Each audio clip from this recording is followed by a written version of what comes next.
Hey everyone, and welcome back to another video. And in this video, I'm going to show you how to lock your credit card on the US Bank app. Now, this video is going to be particularly useful for individuals.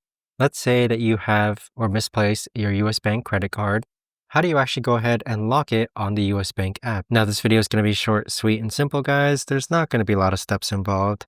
But in order to do this, what you're first going to do is log on to the US Bank app. Next, we're going to click on the hamburger icon on the upper left-hand corner. Next, we're going to click on Manage Cards. Now, click on the credit card, which you want to go ahead and lock. From here, you're going to scroll down and then click on Lock or Unlock Card. Now, you're going to see a toggle button where currently this card is unlocked. So in order to actually lock it, you would just simply click the toggle button so that now it locks. But there you have it, guys. That right there is the best and easiest way that I know of to actually go ahead and lock your credit card on the US Bank app. If you guys know of a better or easier way to actually do this, let me know in the comments down below. I would love to know. Thanks so much for watching, everyone, and I'll see you guys all in the next video.